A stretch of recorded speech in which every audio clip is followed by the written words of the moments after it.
नमस्कार, खरी खरी लेकर हाजिर हूं मैं सर्वमित्रा।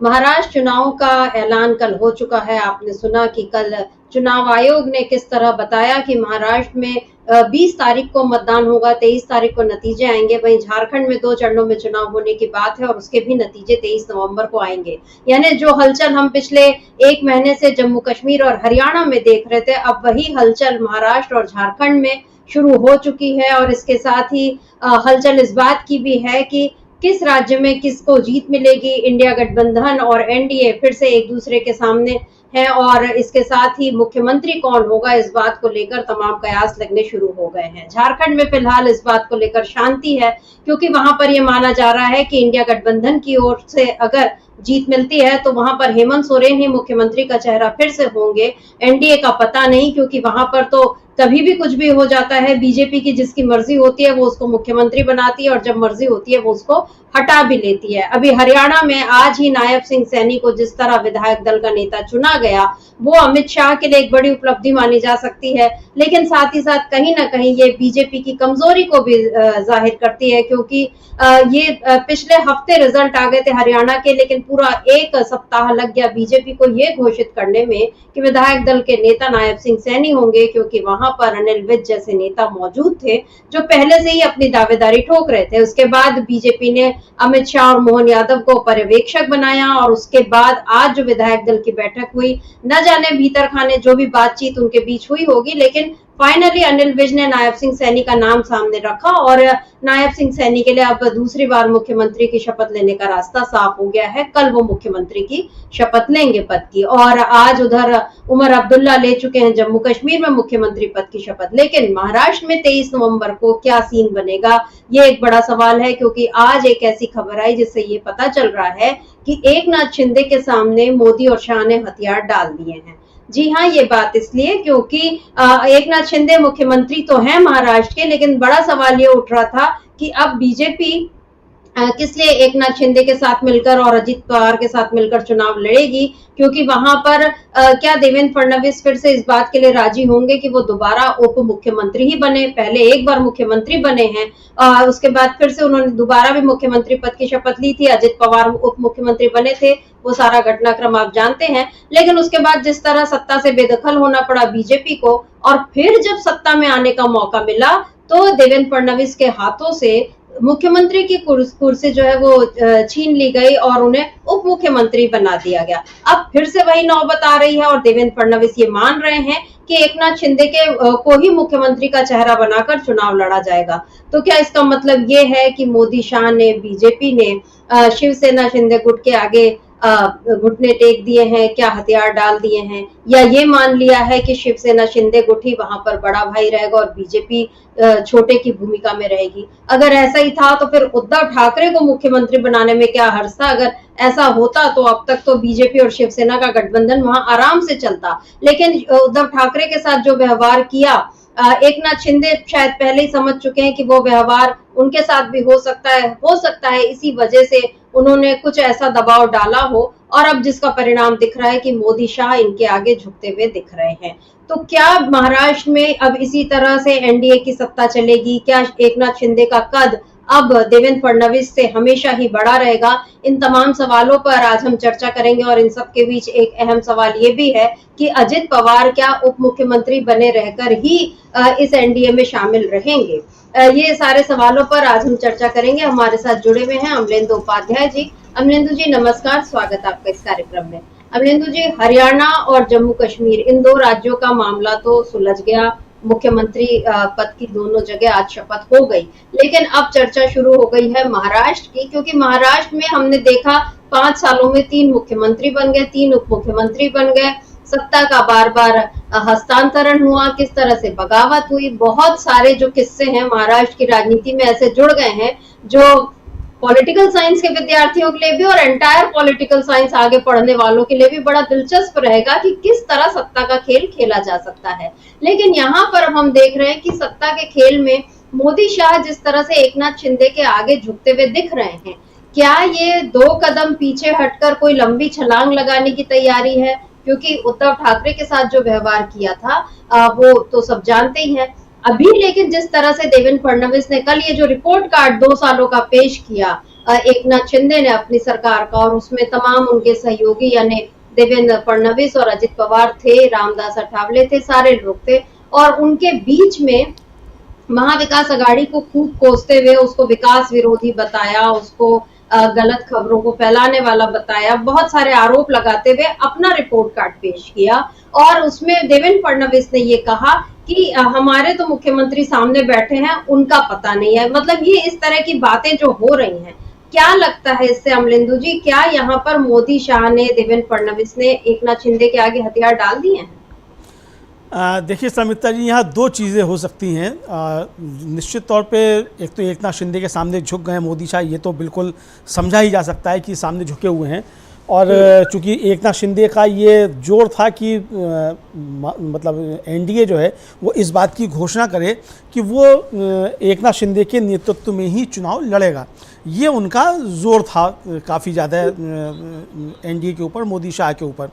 चूँकि अभी तक जो था एनडीए ये कह रहा था, मतलब बीजेपी ये कह रही थी, चूँकि जो महागठबंधन है यानी महाविकास अघाड़ी है वो कोई मुख्यमंत्री का चेहरा सामने रखकर चुनाव नहीं लड़ रहा है, तो हम भी किसी का मुख्यमंत्री का चेहरा सामने रखकर चुनाव नहीं लड़ेंगे।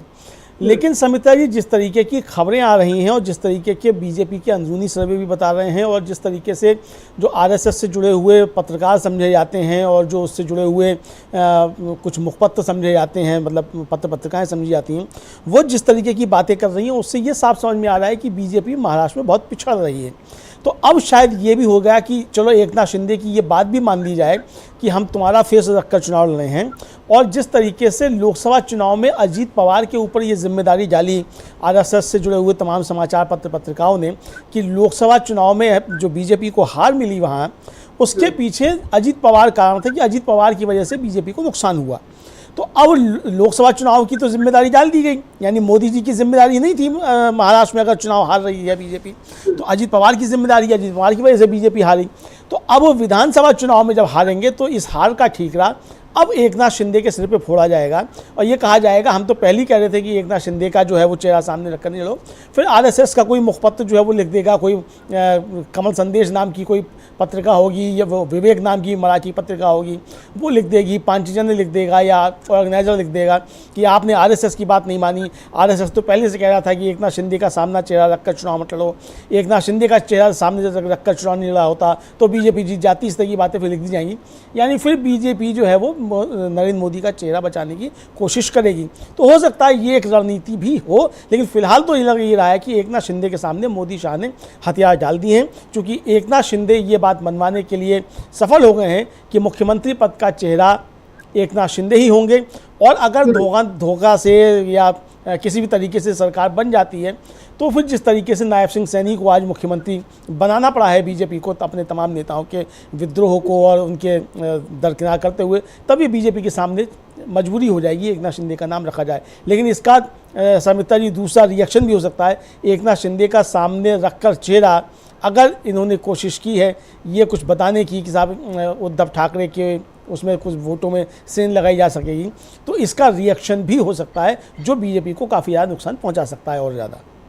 बिल्कुल, महाराष्ट्र में ऐसा अभी दिख नहीं रहा है कि बीजेपी जो है वो विन विन सिचुएशन में है। मतलब वो बिल्कुल इस मुगालते में रह सकती है कि हरियाणा की तरह यहाँ भी वो खेल कर सकेगी, क्योंकि संजय राउत ने पहले एक चेतावनी दे दी है, चाहे चुनाव आयोग का नाम लेकर या बीजेपी को साफ साफ कह दिया है कि हरियाणा जैसा खेल यहाँ पर नहीं चलेगा। और दूसरी चीज, जो हरियाणा में जैसे जाट बनाम गैर जाट का खेल जो बीजेपी ने किया, वही खेल यहाँ पर मराठा और ओबीसी और इन सब लोगों को लेकर बीजेपी खेल करने की कोशिश कर रही है। लेकिन यहाँ पर भी जो जाति समीकरण जिस तरह से साधने में बीजेपी लगी हुई है, उसका बहुत ज्यादा फायदा नहीं मिलेगा, ऐसा जानकार मान रहे हैं। लेकिन फिलहाल जो अभी हम चर्चा कर रहे हैं कि वो तो मतलब ये सारी बातें तो चुनाव के दौरान की है कि जिसमें वो मतदाताओं को लुभाने के लिए क्या करती है, लेकिन आखिर में बीजेपी किस तरह सत्ता में आना चाहेगी, ये सबसे बड़ा सवाल है। और यहाँ पर ये सवाल ये उठता है कि क्या बीजेपी वाकई एकनाथ शिंदे को मुख्यमंत्री बनाने के लिए पूरी तैयारी करेगी, क्योंकि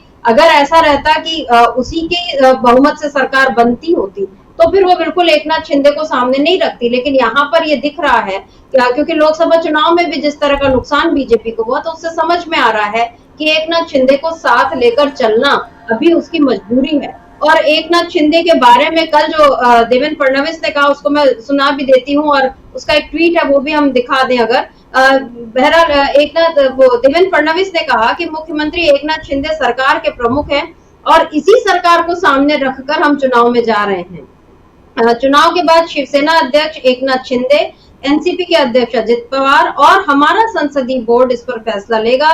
इसमें जो भी तय होगा वही सभी को मंजूर होगा। यहाँ पर ऐसा नहीं लगता अमरिंदु जी की देवेंद्र फडणवीस ने दोनों बातें बोल दी।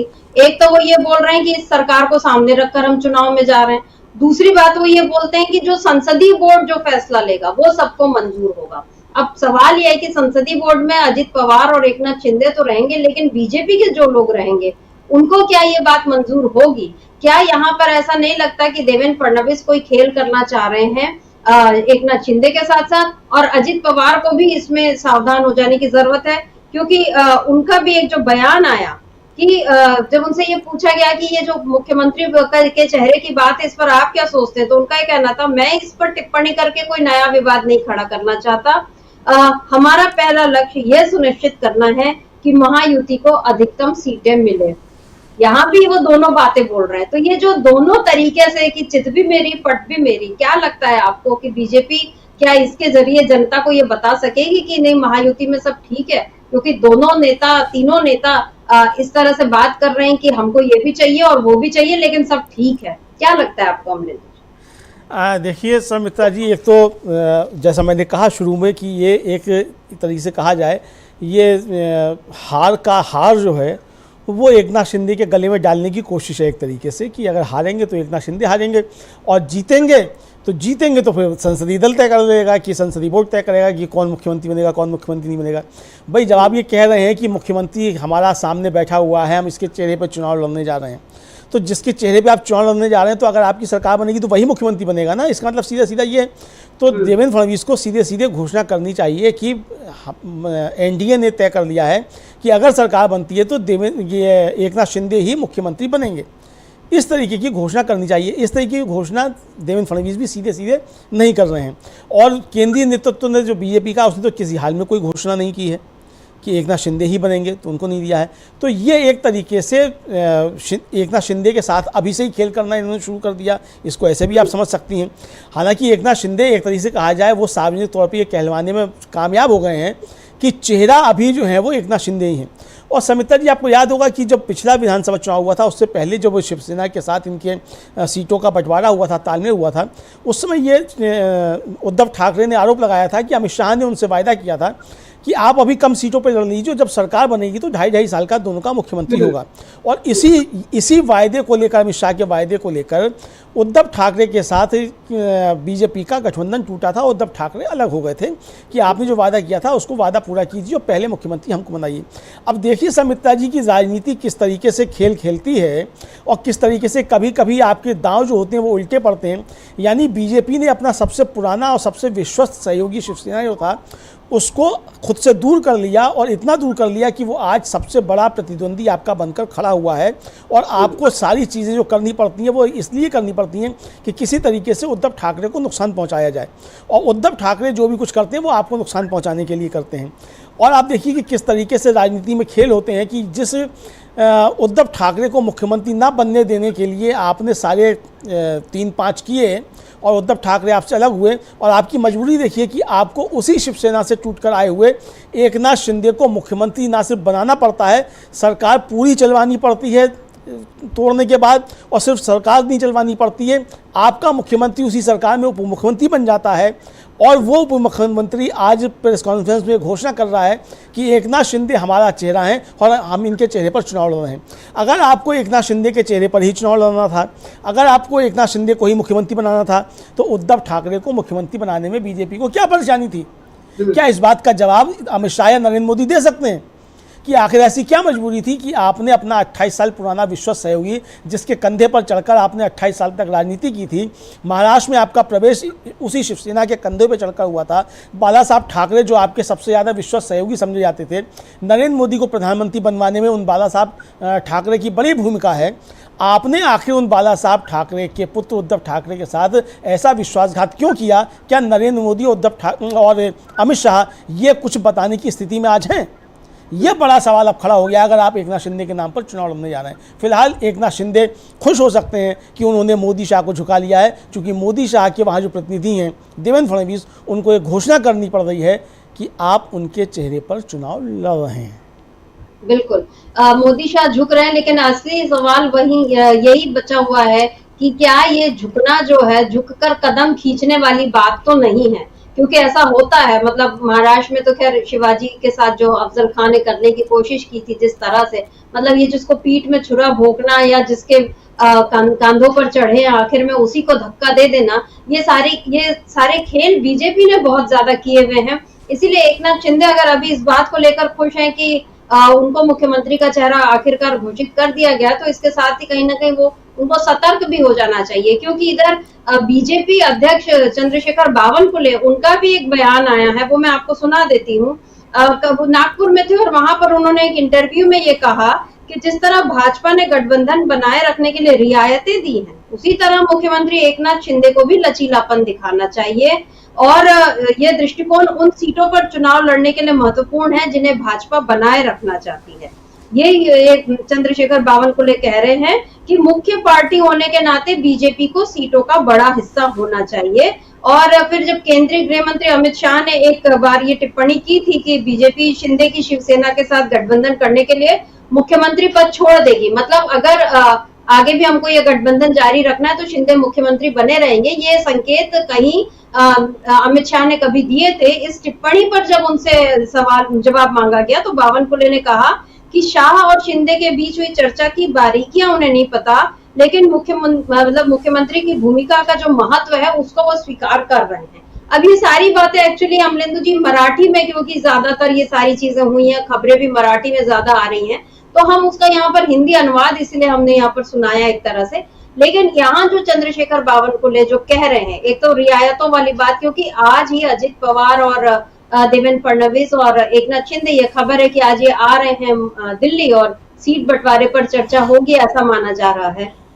लेकिन इसके पहले जो महाराष्ट्र बीजेपी के अध्यक्ष हैं, वो ये नसीहत दे रहे हैं कि भाई आपको थोड़ा ध्यान रखना चाहिए, जितना लचीलापन हमने दिखाया उतना ही आप भी दिखाइए। क्या माना जाए, इन सारी बातों का अर्थ क्या निकाला जाए, क्योंकि बीजेपी कहती कुछ और है, करती कुछ और है, और क्या शिंदे और अजित पवार उस पर इतने आसानी से भरोसा करेंगे?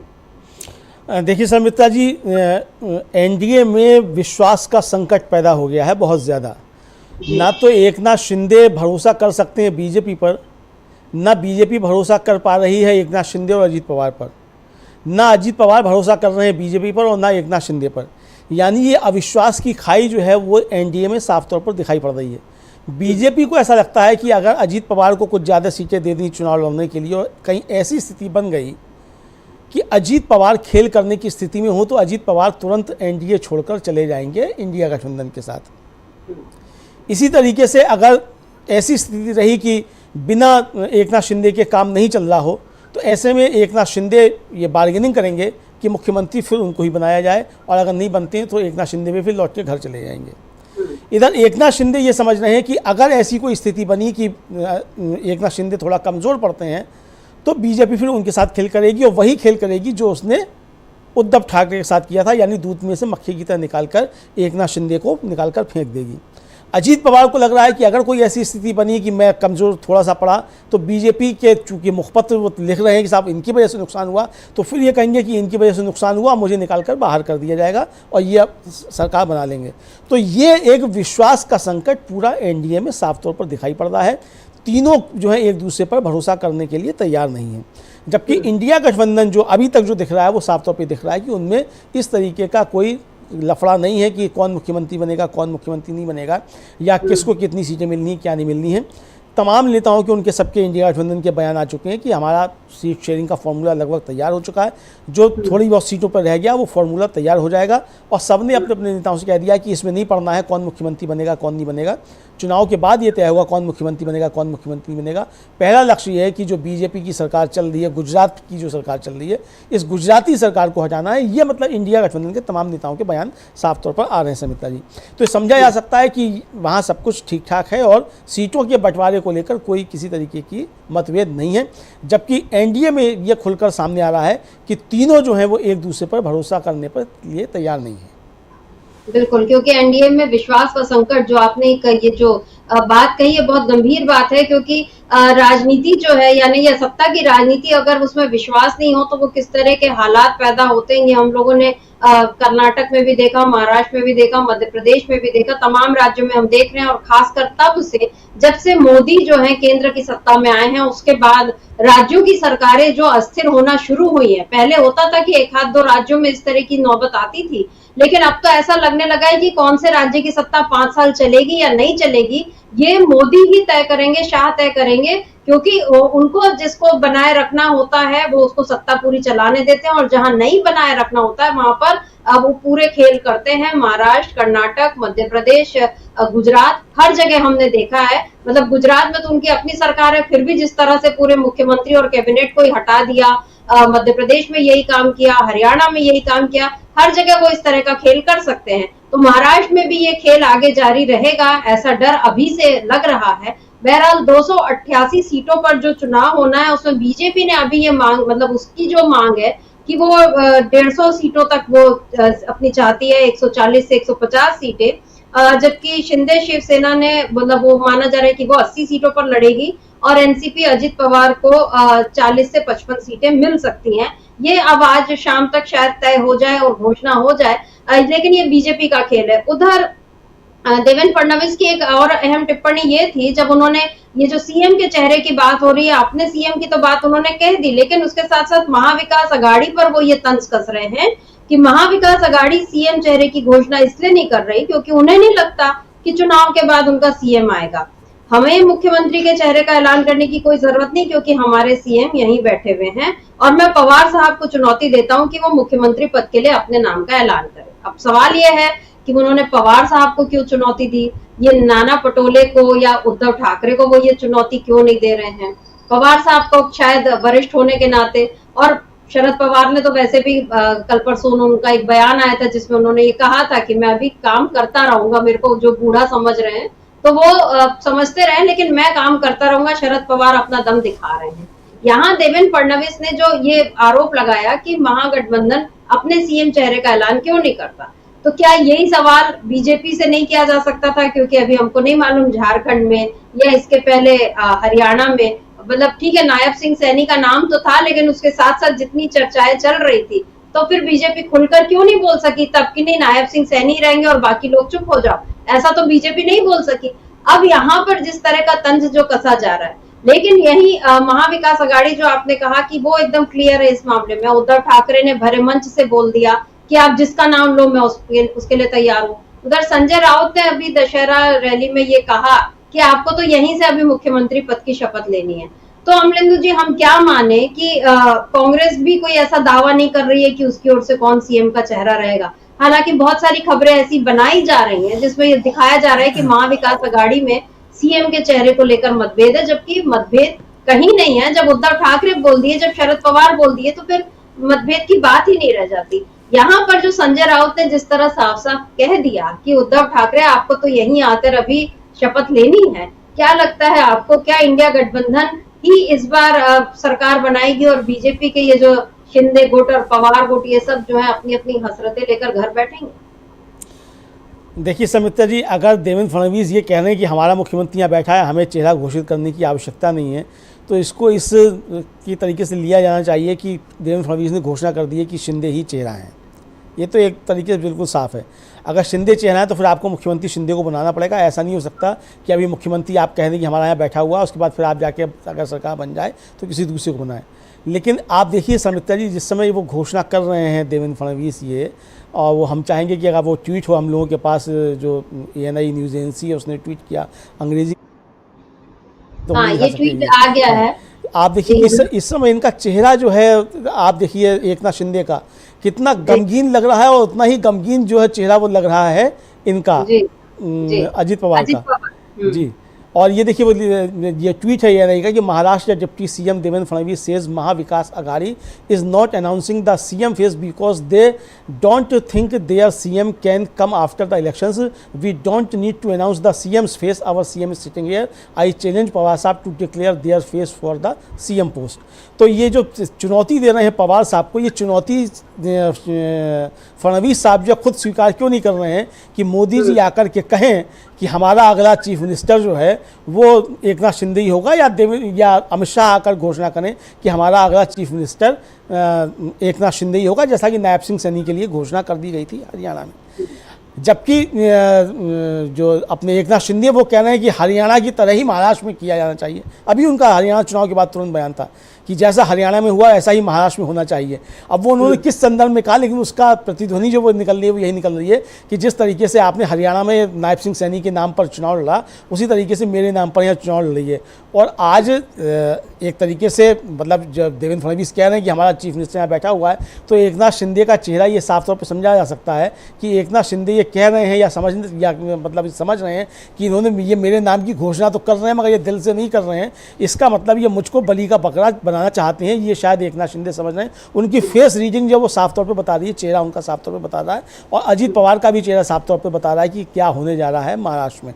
तो ये जिस तरीके से है, तो यानी अगर जो दोहरी बात कर रहे हैं देवेंद्र फडणवीस की, अगर मतलब सरकार बनती है तो विधायक तय करेंगे, संसदीय दल तय कर लेगा, और हमारा मुख्यमंत्री का चेहरा यहाँ बैठा हुआ, हमको चेहरा घोषित करने की कोई आवश्यकता नहीं है। तो द्विअर्थी संवाद एक तरीके से कर दिया देवेंद्र फडणवीस ने। ये भी कह दिया कि हमारा चेहरा एकनाथ शिंदे हैं, और ये भी कह दिया कि हमारा कोई चेहरा नहीं है। यानी हमारा चेहरा बैठा हुआ है, एक तरफ तो आप कह रहे हैं बैठा हुआ है, और दूसरी तरफ कह रहे हैं कि हमको चेहरा जो है वो घोषित करने की आवश्यकता नहीं है। तो अब एकनाथ शिंदे इस पर हंसे कि रोएं? तो अब लोग तो समझ रहे हैं कि मोदी शाह झुक गए एकनाथ शिंदे के सामने, लेकिन एकनाथ शिंदे के सामने मोदी शाह का झुक गए हैं, तो फिर इनको आकर ये घोषणा करनी पड़ेगी कि एकनाथ शिंदे ही अगला मुख्यमंत्री होगा, जो मुझे लगता है कि मोदी शाह आकर नहीं करेंगे। देवेंद्र फडणवीस ने फंसाने की एक तरीके से कोशिश की है, और एकनाथ शिंदे इस पर खुश हो सकते हैं कि मोदी शाह उनके सामने झुक गए। लेकिन ये दिलचस्प मोड़ पे जिस तरीके से राजनीति आ रही है महाराष्ट्र की, खासतौर से एनडीए की जो आ रही है, मतलब महायुति की, बीजेपी की जो आ रही है राजनीति, बहुत दिलचस्प मोड़ पे है। और अब देखना यह होगा कि क्या हार का हार जो है वो एकनाथ शिंदे में के गले में डालने की तैयारी बीजेपी कर रही है। जिस तरीके से आज देवेंद्र फडणवीस घोषणा कर रहे हैं कि हमारा मुख्यमंत्री का फेस यहाँ बैठा हुआ है, हमको कोई फेस घोषित करने की आवश्यकता नहीं है। अब इसका क्या अर्थ लगाया जाए, देवेंद्र फडणवीस साहब को खुलकर बताना चाहिए। बिल्कुल, देवेंद्र फडणवीस और एकनाथ शिंदे, इनके बीच तो आपस में जो भी बातचीत हुई होगी, कौन खुश है, कौन चालाकी कर रहा है, ये तो बात की बात है। लेकिन अजीत पवार क्या ये वो नहीं सोच रहे होंगे कि फिर मैं यहाँ क्या कर रहा हूँ? उप मुख्यमंत्री तो वो वहां भी थे, वहां भी बने रहते तो क्या नुकसान था उनका? चाचा से बगावत करने का एक इल्जाम जो है वो भी नहीं झेलना पड़ता, और यहाँ पर आकर जिस तरीके से बार बार अपमानित हो रहे हैं, कम से कम उस अपमान से भी बच जाते हैं। और अब तो उनके नेताओं पर भी जिस तरह बाबा सिद्दीकी को मार डाला गया, तो वो भी एक ये है कि आखिर आपके नेताओं की सुरक्षा तक नहीं हो पा रही है। तो अजित पवार के लिए इस समय बहुत मुश्किलें हैं। और ऐसे में क्योंकि अब पवार साहब को चैलेंज किया है सीधे सीधे देवेंद्र फडणवीस ने, कल उन्होंने शरद पवार ने कल परसों में एक बड़ा बयान दिया, जो लाड़की बहन योजना जो अभी लाई गई चुनाव के बाद, लोकसभा चुनाव के बाद जिस तरीके से, और उसमें तो उन्होंने ये कहा था कि भाई बहन तो तुम्हारी बारामती में बैठी थी, तो वहां तुम्हारा लाड़ क्यों नहीं दिखा? ये एक गंभीर बात उन्होंने कही, और अजित पवार खुद भी इस बात को मान चुके हैं कि मैंने गलती की थी।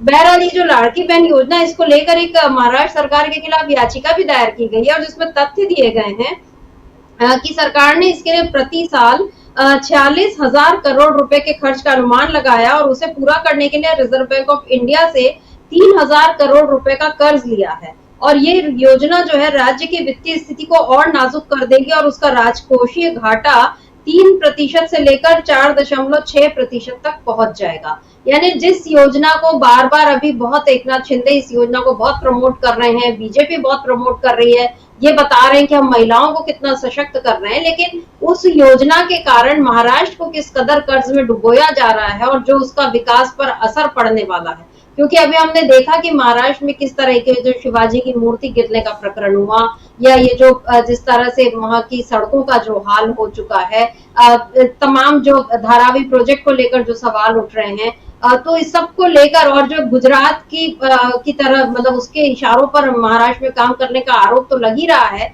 एक गंभीर आरोप ये है कि महाराष्ट्र की सारी परियोजनाएं उठाकर गुजरात भी भेजी जा रही हैं। मोदी जी को सत्ता के 11 साल हो गए, बुलेट ट्रेन का अभी तक अता पता भी नहीं है, और उसके बाद जितनी किसानों की जो बुरी हालत हुई है, मजदूरों की जो बुरी हालत हुई है, और उसके साथ साथ आम आदमी की जो हालत हुई है, और उस पर ये जो लाड़की बहन योजना का ये जो एक कहना चाहिए जुआ खेला है बीजेपी ने। आपको क्या लगता है ये इस तरह की जब याचिकाएं दायर हो रही हैं या महाविकास अघाड़ी भी ये सारे मुद्दों को उठाएगी, तो क्या बीजेपी इस घाटे को किसी तरह से जस्टिफाई कर पाएगी या अपनी विकास योजनाओं का सही खाका वो जनता के सामने पेश कर पाएगी? देखिए समिता जी, जैसे उनको लग रहा है कि शायद जिस तरीके से लाडली बहना योजना जो थी वो मध्य प्रदेश में बताया गया कि उसकी वजह से सफलता मिली। अब उसके पीछे भी बहुत सारे तर्क हो सकते हैं, हम उस पर नहीं जाना चाहते कि मशीनों का क्या रोल है और शिवराज सिंह चौहान का क्या रोल है, वहाँ मुख्यमंत्री पद का चेहरा वो खुद को बार बार लगातार घोषित करते रहे और इस तरीके की उनका क्या रोल है, वो एक अलग मसला, उस पर नहीं जाना चाहते। लेकिन अगर बीजेपी को लगता है कि उसकी वजह से वहाँ उनको फ़ायदा हुआ तो उन्हें लगता है कि शायद इसका फ़ायदा होगा। लेकिन यहाँ जिस तरीके से एकनाथ शिंदे इसका श्रेय खुद अकेले लेने की कोशिश कर रहे हैं, और समिता जी बीच में पोस्टर बाहर छिड़ा था इसको लेकर, वहाँ देवेंद्र फडणवीस और एकनाथ शिंदे के बीच में पहले पोस्टर जारी हुआ, उसमें देवेंद्र फडणवीस और अजित पवार नहीं थे, केवल एकनाथ शिंदे थे। फिर दूसरी तरफ से पोस्टर जारी हुआ, उसमें शिंदे नहीं थे। फिर बाद में साहब दोनों पोस्टर वापस लिए गए, फिर जारी हुआ कि उसमें फिर तीनों की फोटो इस तरह की खबरें भी आई थीं। तो अब ये जिस तरीके से इसको ये लेने की कोशिश कर रहे हैं, तो एकनाथ शिंदे तो सारा श्रेय खुद लेना चाहते हैं।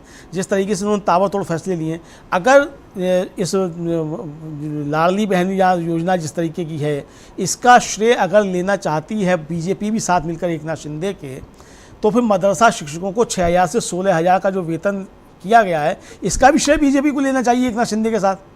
तो ऐसा तो नहीं हो सकता ना कि लाडली बहना योजना जो है उसका श्रेय तो आप एकनाथ शिंदे के साथ मिलकर ले लें कि बीजेपी ने किया है, और मदरसा शिक्षकों का आप अगर वेतन बढ़ाएं तो कहें कि नहीं ये एकनाथ शिंदे का, ये इसमें बीजेपी का कोई रोल नहीं है, बीजेपी तो जो हिंदू हृदय सम्राट बनी रहेगी। तो ये अब नहीं चल पाएगा। आप कश्मीर में जाकर बांटेंगे मुहर्रम और ईद पर सिलेंडर, तो वो आपको फिर महाराष्ट्र में ही बांटने पड़ेंगे वो सिलेंडर। तो ये समझा जा सकता है कि ये सिलेंडर किस तरीके से बटेंगे। तो देखिए बहुत कुछ चल रहा है एकनाथ शिंदे, बीजेपी और अजित पवार के बीच में, जो किसी भी तरीके से अच्छे संकेत एनडीए के लिए फिलहाल नहीं दिखाई पड़ते हैं। बाकी अब चुनाव की घोषणा हो चुकी है, बीच चुनाव में क्या होता है ये अलग का मसला है। फिलहाल जो सतह पर होता है वो दिखाई पड़ रहा है, वो साफ तौर पर दिखाई पड़ रहा है कि एनडीए में ज़बरदस्त तरीके की टूटन दिखाई पड़ रही है। बिल्कुल, एनडीए में सब कुछ ठीक नहीं है जैसा दिखाया जा रहा है। एकनाथ शिंदे भले अपने रिपोर्ट कार्ड को पेश करके और खुद ही उसको उसमें अपने को वो 100 में से 105 नंबर दे दें और महाविकास अघाड़ी को वो विकास विरोधी बता दें, लेकिन सवाल तो यही है कि महाविकास अघाड़ी इस समय सत्ता में नहीं है, सत्ता में एनडीए है, तो जवाबदेही भी उसी की है, चाहे वो किसी भी किस्म की जवाबदेही हो, मतलब चाहे वो विकास कार्यों को लेकर हो, चाहे नागरिकों की सुरक्षा को लेकर हो, चाहे कानून व्यवस्था के मसले को लेकर हो, चाहे अधोसंरचना को लेकर हो। इन तमाम चीजों के लिए एकमात्र सरकार ही जिम्मेदार है और उसी को जवाब देना होगा। लेकिन हम ये देख रहे हैं कि जवाब देने की जगह अभी रिपोर्ट कार्ड पेश करने का सिलसिला चल रहा है ताकि जनता को इन सब में उलझाया जा सके।